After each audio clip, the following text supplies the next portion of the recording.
My people, good afternoon. This is the AfroTürk TV presenting from Dar es Salaam, Tanzania. The program coming up is the Sports Point, which presenting in Dar es Salaam, Tanzania. As you know that in Sports Point we are discussing development of sports there in Tanzania and all over the world.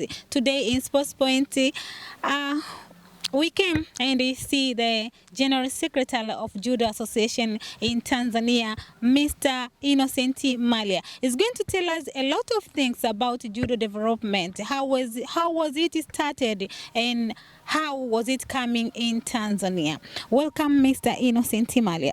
Yes, thank you very much. My name is Innocent Mallya, the General Secretary of Judo Association of Tanzania.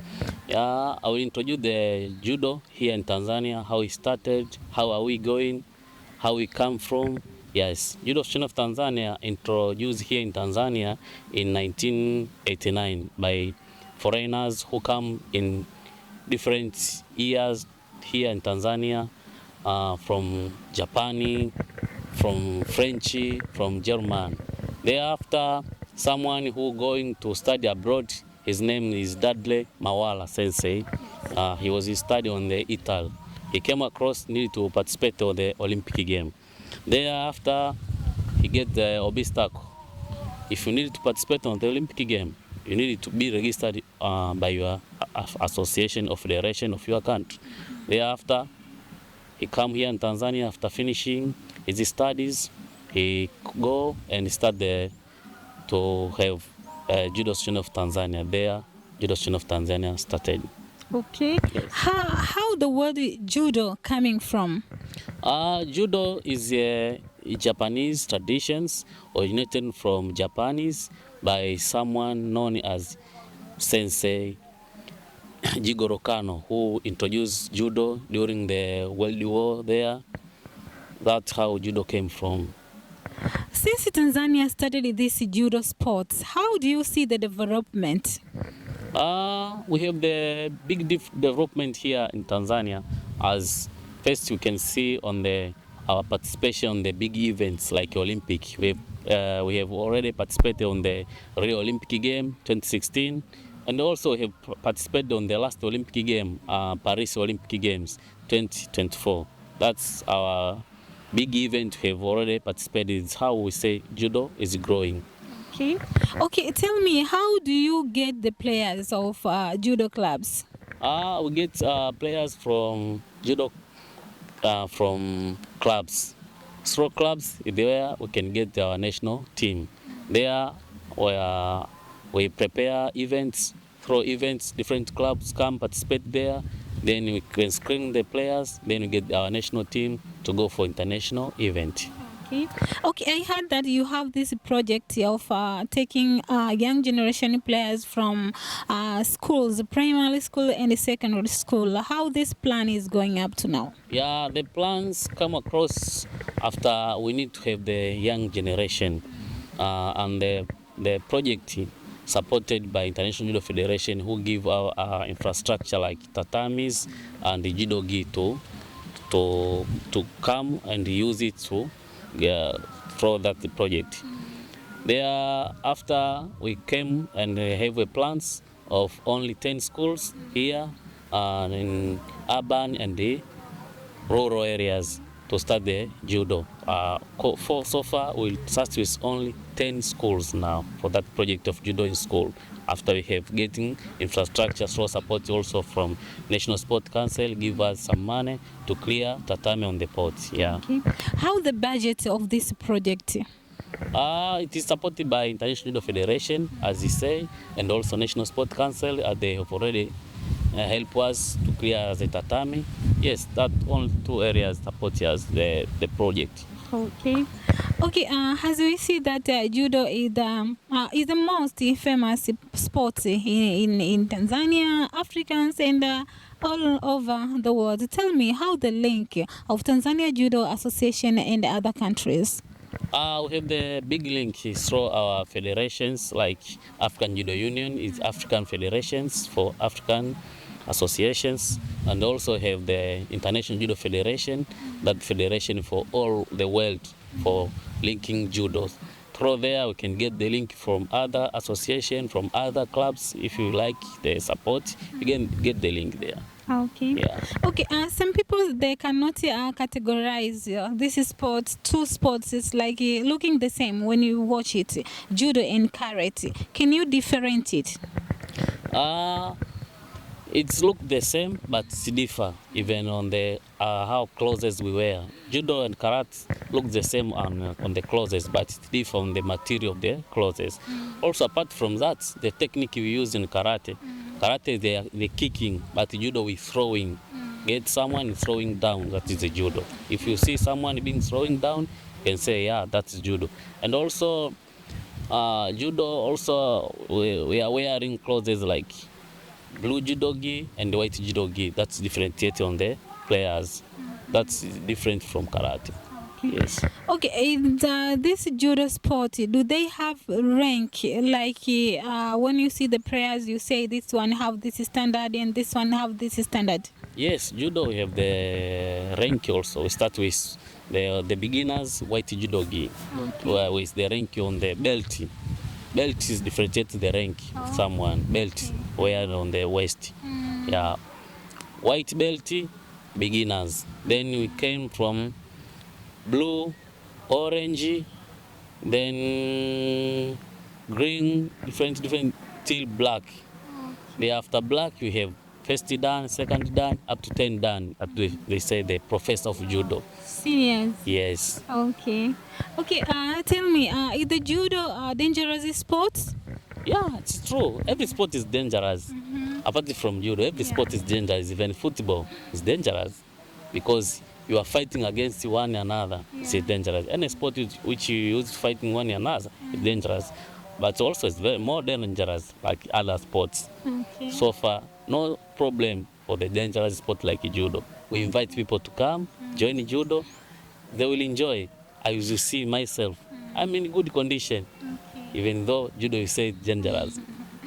Okay, well, how do you prevent the players when there is in the games or when there is in preparation over there and when they are out of the games? Yeah, we prevent them through rules which govern the judo on playing. If on the events, if on the exercise, we have coaches there which guide the player. Also, we have Is in the street and he make a mistake, maybe fighting or abuse people. What the rules is going to take it?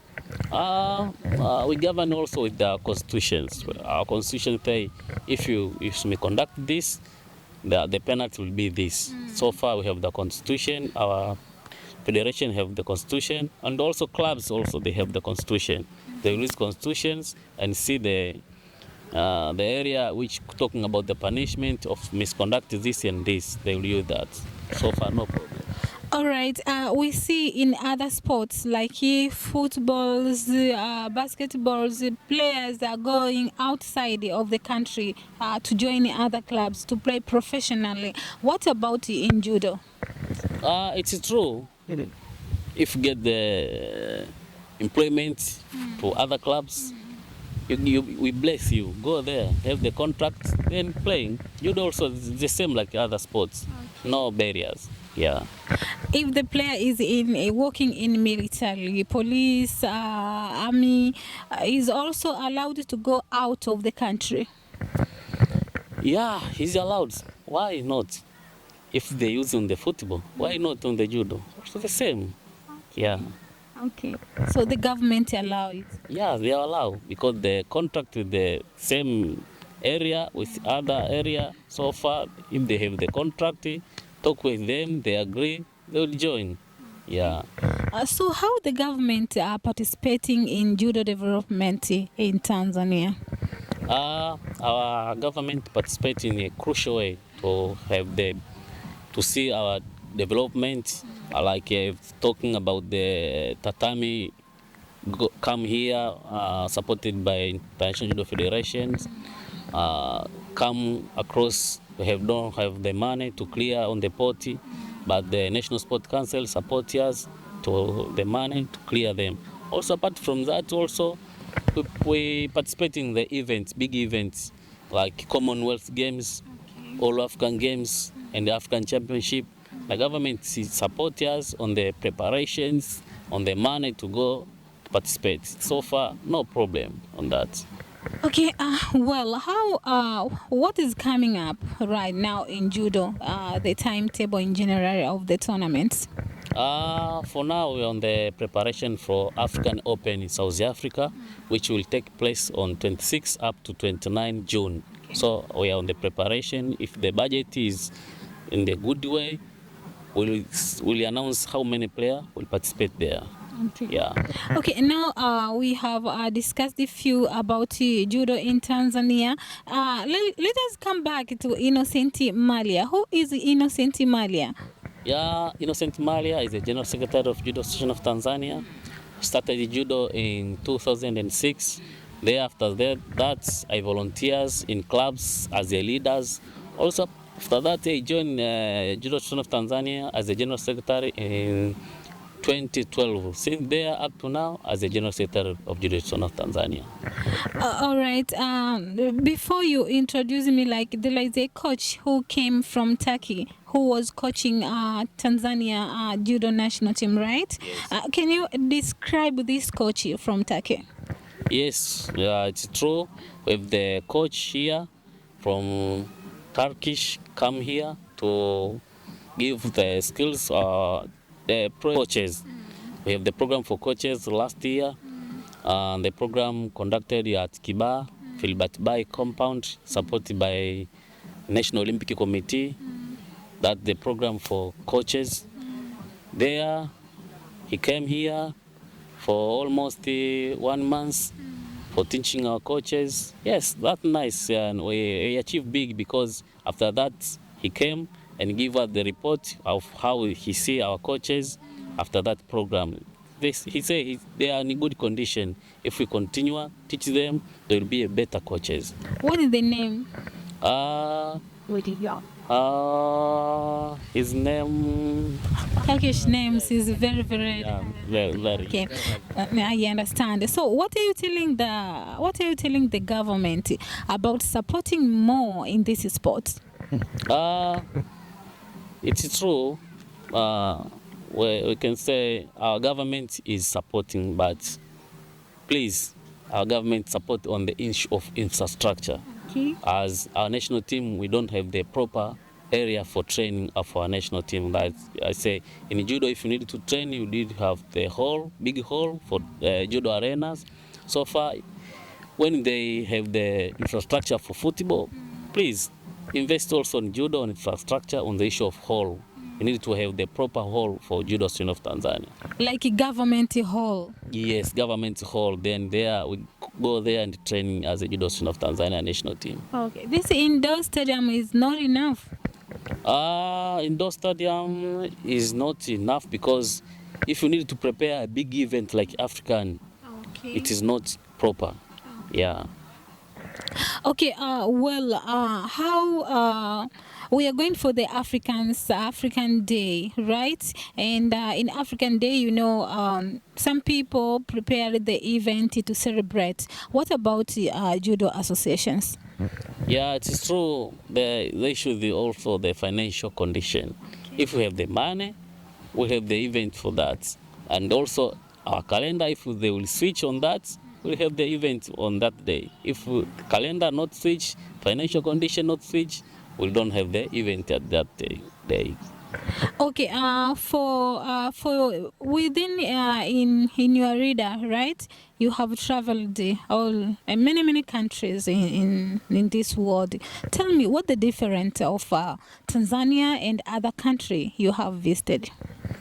It's a big difference because other countries they invest a lot on the sport. Even also companies support a lot on issue of sports. Apart from here, you can see companies based on only in one sport. I can't mention, but I will know it. But in different countries I travel and see there, they invest a lot, and also on issue of infrastructure. Their government build a lot of infrastructure on sports like judo. Like I say, like last Olympic game, Paris, there I go. A lot of investment on sports. Yeah. What the problems and the challenges facing judo players? Challenges and problems. First is the issue of financial, because you need to go far, but obstacle is financial. You need to attend events, the big problem, financial. You need to go somewhere and start to teach judo, the big problem, financial. How can you go there? So far, the only big problem is financial and the investment of infrastructure. Yes. What the number of judo players coming from? From the streets, from the institutions? For now, a big number of judos comes from military, police, prisons, and Tanzania People Defense Force, a member of them. But on the street here, also there's different civilian clubs there. So far, it's matter of Who are the best? for now, the best are members from clubs from military, like prisons, police. Yeah, they're best on judo now. Okay, all right. I just want to thank you for this moment that we're having this interview, right? And we are happy for the AfroTürk to have this time to talk to you, to know about the development of judo in Tanzania. Hopefully, next time we are going to get many more. Do you have anything to tell fans? First of all, I can say thank you for AfroTürk TV to come here to get the interview with the Judo Association of Tanzania as a General Secretary. Also to go and publish judo as a media, as a source of information. We say thank you. Next time, get time, come, and also we'll talk a lot. Judo have a lot of activities here in Tanzania. Then publish to people, many people will understand, will know judo, then we'll get support and have the good way we need it to be. Right. Okay, thank you very much. It was the best moment to have interview with Mr. Innocent Mallya, the General Secretary of Judo Association in Tanzania. This was a Sport Point, and my name is Margaret. Coming up, don't forget to follow up in social media. Instagram, AfroTürk TV, YouTube, AfroTürk TV. See you next time. Bye-bye.